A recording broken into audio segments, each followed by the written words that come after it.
Charlamagne the God, host of The Breakfast Club, went on CNN, Anderson Cooper, and really just called them out about a huge issue where the mainstream media is focusing on the dumbest issues possible. And I have a really good example after I show you this clip. But yeah, this is a perfect takedown of CNN, MSNBC, and all of mainstream news.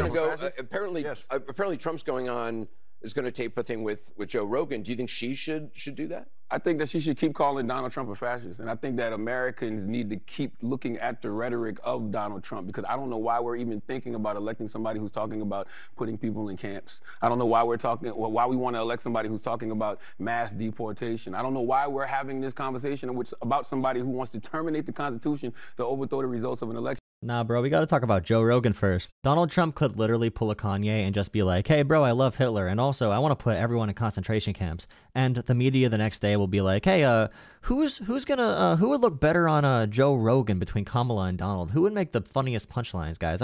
That's a really big discussion right now. Aren't we supposed to be a patriotic country? Whenever somebody like Colin Kaepernick takes a knee in this country, everybody talks about, oh, that's so unpatriotic. But a guy can say he wants to terminate the Constitution to overthrow the results of an election and nobody cares?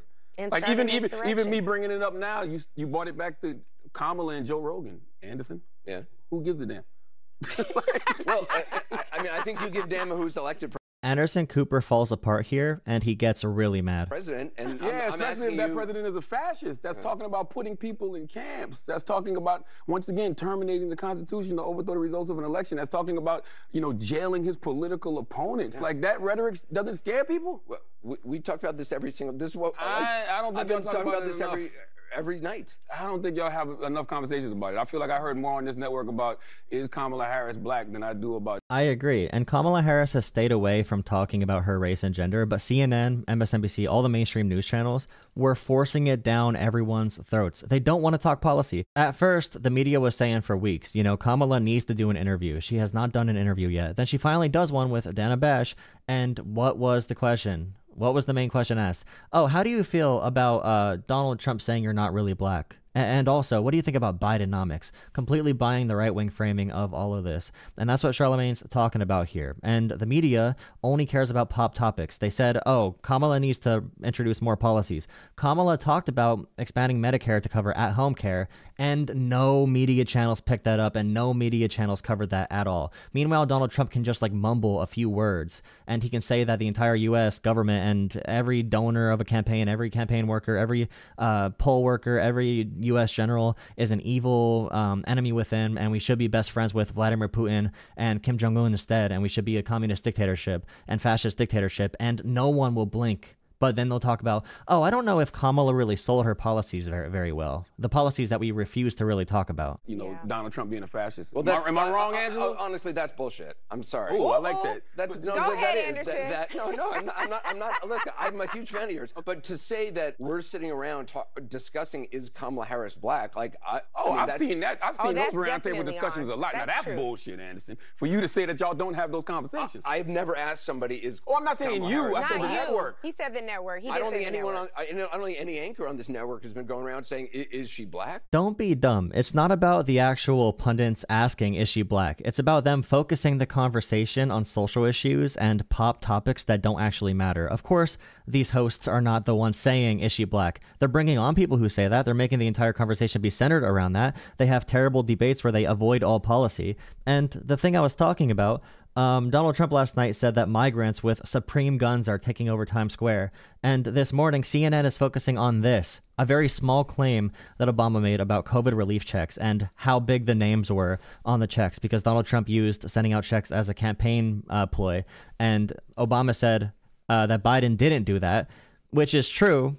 But Obama said Biden didn't technically put his name on it, which Biden's name was technically on it, but not in the same way. It's like, okay, obviously, you know what? You know the point Obama was making here. But this is the conversation we're having. Donald Trump called today to jail any donors of political candidates, election workers, media, everyone. Donald Trump is calling for the most fascistic policies ever, the most authoritarian policies ever. And they're talking about him going on Joe Rogan, sane washing, everything. It's definitely we have had, look, I'm sure we have had, nutty people or people who have strongly held beliefs who I may disagree with, who somewhere on some panel have said something, but I will just speak up for what I do on the show. I do believe it's important to get people different viewpoints as long as they're willing to have a legitimate conversation. What I don't like are surrogates. It's about the narrative, and it's not about the surrogates either. It's about the narrative being set by a far right-wing perspective. So you're talking about the economy as if the economy is bad just because that narrative's being set, when in reality the economy's doing really good, but CNN is going to do anything to draw conflict. They don't want to say the economy's good. They want this election to be close. They want it to be to feel like a normal election. To come out and just spout talking points that they don't even believe, and those are people I tried to eliminate from having ever on the air again. I think no network has honest conversations about Donald Trump. Nobody's had honest conversations about Donald Trump since 2016. I saw last night they were talking about, the double standard that exists between Donald Trump and the vice president, but it's always a double standard with Trump, whether it's with Hillary, whether it's, against Biden. It's like, Donald Trump talking about policies from 1798. We did not have tough politicians since 1798, bro. Since the days of slavery.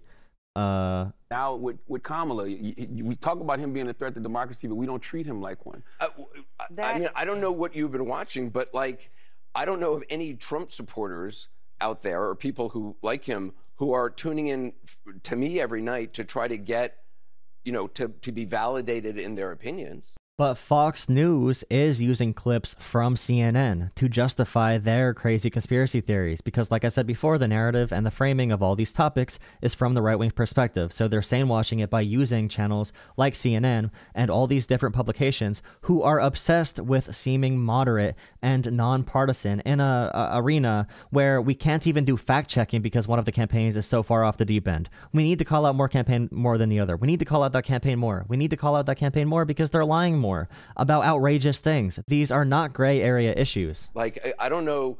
I don't know. I disagree. I don't think it's about validating. What do you mean, validating the Trump? Well, you're saying that we're not. That I guess you're saying I'm not discussing all the things he is saying and doing and pointing it out and talking to what John Kelly.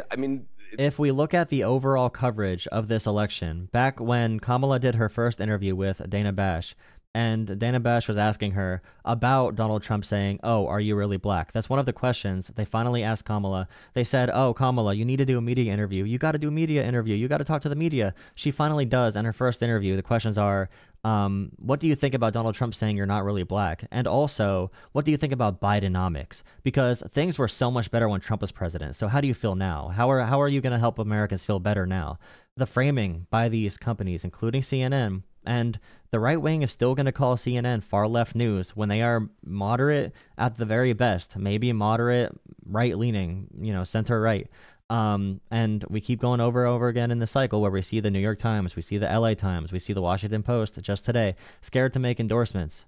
They are scared to make endorsements because if Donald Trump wins, they are scared that he's going to go after their contracts to cover this news. He's going to go after contracts that the government gives different companies in general, like a Jeff Bezos, for example. Jeff Bezos made Washington Post withdraw their endorsement and not post an endorsement of Kamala Harris for those reasons, because of fear of Donald Trump. This is the time to actually talk about these issues directly. And Charlamagne, he calls them out really effectively. And I know that Anderson Cooper's living in this bubble, and all of his friends at the dinner parties don't see this. But Kamala is being graded on a super high and difficult scale, and Donald Trump just needs to talk for 2 straight sentences without evoking the same exact words of Hitler, and he gets a passing grade somehow. Please like, comment, and subscribe. Also, channel memberships are open. They start at $3. You get a special badge in the comments, highlighted comments, and also I will respond to everything, special emotes, special private chats to get more insight into my personal organizing life, maybe possible races I can run for, so you can support that as well with only $3 a month or higher tiers. That'd be awesome. But yeah, it takes a couple hours a day to make these videos. It'd be great to have your support.